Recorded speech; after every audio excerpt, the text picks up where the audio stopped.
Welcome. In this video, I'm going to be taking a look at this Hofun water quality tester. So if you find this video helpful and you want to purchase one of these, I'll put a link to it in the description. And if you use that link, it helps me out a little bit and doesn't cost anything extra. Now, I do want to say I did buy this myself. And when we talk about water quality tester like this is a TDS meter. So it tests for total dissolved solids. Now that's not going to give you an overall picture of your water quality. It just gives you an idea of the dissolved solids in the water. And it doesn't tell you what the dissolved solids are.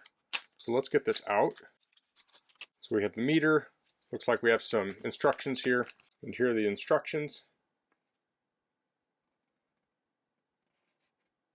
So I'm not going to cover everything in here. You want to read through it on your own. So this measures the TDS by measuring conductivity. This also has a thermometer in it for Celsius and Fahrenheit. So you want to turn it on, you want to put it in the water, you want to stir the water. After you're done using it, shake it off or wipe it with a tissue, and then press off. So here we have the meter. If we pull this end off, we're going to have a battery. So this has a CR2032 battery, coin cell. The other end, you can see we have probes in here. So I'll turn this on, and this is showing ppm, or parts per million.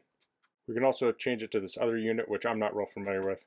Then we have temperature in Celsius and temperature in Fahrenheit. So I'll just keep it on ppm. Okay, so I have 3 samples here. I have distilled water, RO water, and then just tap water. So I'll place this in the water.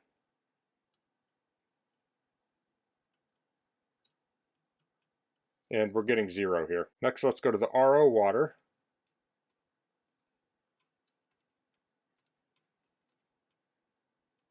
Now I can press hold here, and it will hold that, so that's at 45. Clear it, and then we'll go to the tap water.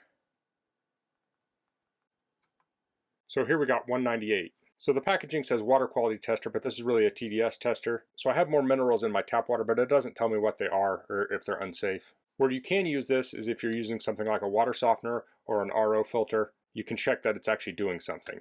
So my RO filter took my water from about 200 down to 48. I also distilled this water myself, so I test it, and there's no minerals in it, so I know my distiller is working properly. So that's the Hofun water quality tester. If you're curious about your TDS in your water, you can use this to test it. For instance, I have a dishwasher that has a water softener built in, and they want to know the hardness value of your water. You can use a meter like this to test it and then input that into your dishwasher. So that's all I'm going to cover in this video. If you have any questions, please leave them in the comments. If you like this video, please click like. If you haven't subscribed to my channel, I'd appreciate if you could do that.